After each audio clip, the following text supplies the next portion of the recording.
As a matter of fact, John, the Revelator, declared that I saw both the small and the great, and they were standing before God to be judged. And now look at y'all getting quiet here. David was letting us know. David said, Lord, teach us to number our days, that we may apply our hearts unto wisdom. And we got a lot of foolish young folk walking around here now. And I listened to the apostle. Y'all better hear him when he said, you better get some insurance, you young folk. Because it used to be to where you expected young folk to live at least about 70 years. But my God, now young folk are leaving here at 20 and 25 and 30 years of age. And we walk around like we got 40 more years to live. And a lot of you don't even realize you got more time behind you than you have in front of you. Small and great, standing before God to be judged. You know what the Bible says? The Bible says it is appointed unto men once to die, and after this. Wouldn't be so bad if all you had to do was die. But after this, the judgment. You don't know when, but you know one day you're going to lay down and die.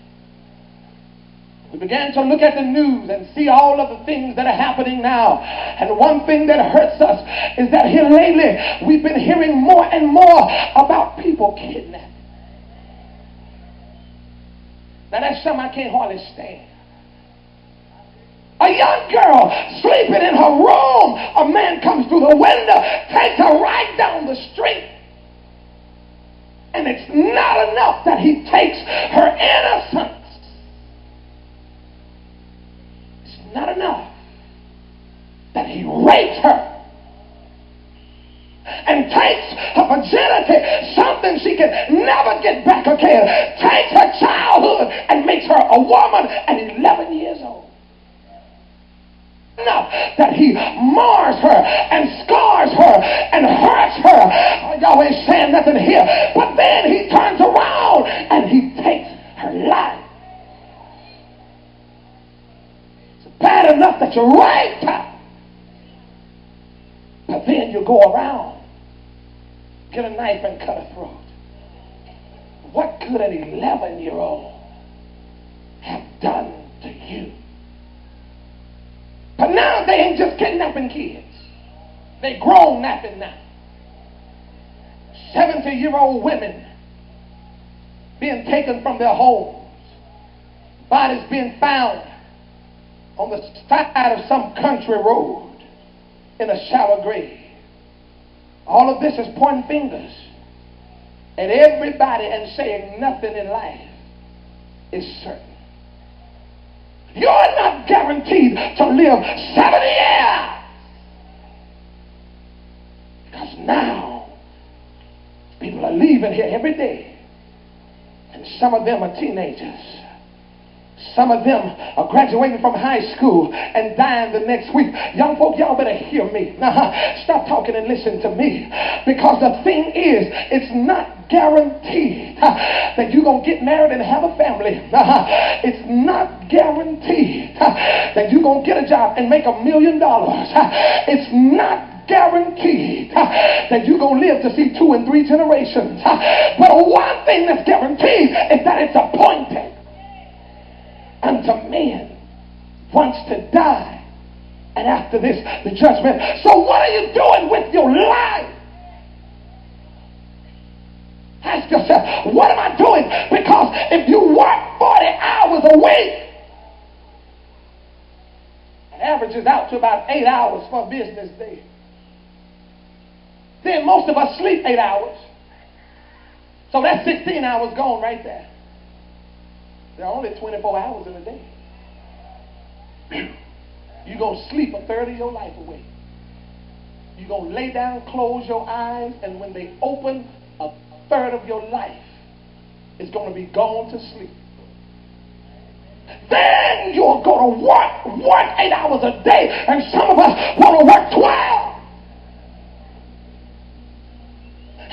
marriage, that's another third of your life gone just like that. What are you doing with the other third? You only have a third left. And people don't want to serve the Lord with that last third. Don't understand why it's hard to get folk to come to church now. You're only working with a third. Why is it hard to get people to pray now? You're only working with a third. My God, look at y'all done got quiet here. But I come to tell you that today. Oh, no.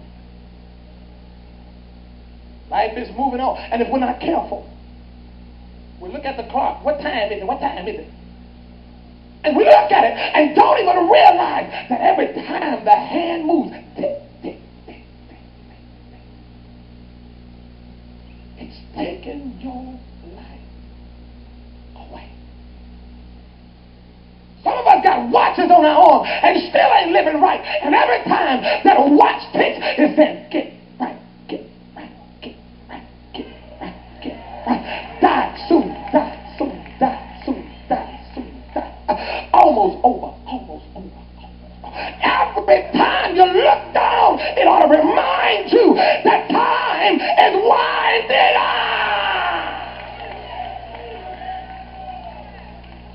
But we don't want to hear that.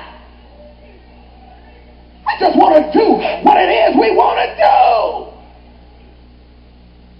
Some of us are sick. Still ain't getting right. Some of us almost died. Still living foul.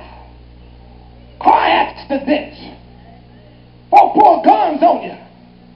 Almost overdosed. And you still ain't saved. Why?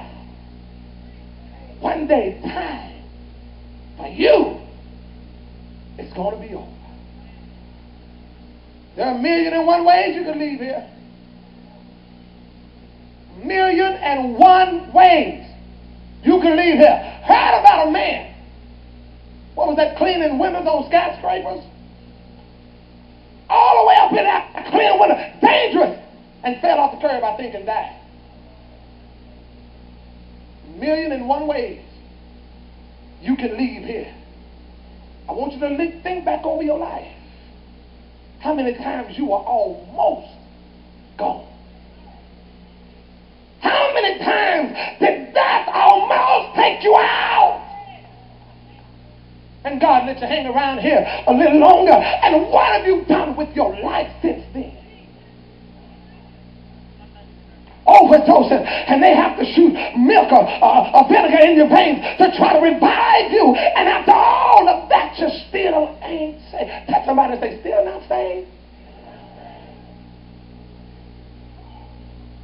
Still not saved after all of that. You're still not saved. Why? Because your days are numbered.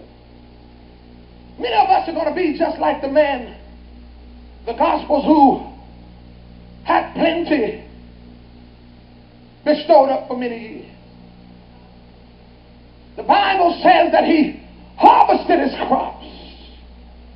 And he said, I got a problem now. He didn't say my problem is that I'm still not saved, but he said my problem is that I'm too blessed to think about my soul. And that's the way a lot of people are. You're just too blessed to think about your soul. You got it going on. You got too much money. I got a business I got to take care of. You're too blessed to worry about your soul. And the Bible says that that night, after he bragged on himself and over all that he'd done, he said, soul, eat, drink, and be merry. He said, and take thine ease. But tonight thou hast much good stored up for many years. And God spoke to him and said, thou poop. God is looking at a lot of folk saying, you's a fool. Because out of all of your blessings, you're too blessed to think about your soul. How many of you got too big of a house that you can't come to Look at them getting quiet and upset. How many of you got too nice of a car that you can't even come to church? How many of you love your family so much? Maybe I'm just not comfortable with you going over to the sanctified church. I didn't grow up in a sanctified church. I just don't think it take all that. Well, baby, all right. If that's the way you feel, then I'll just go on over. No, I ain't trying to separate nobody. But I'm trying to let you know my soul ain't your soul.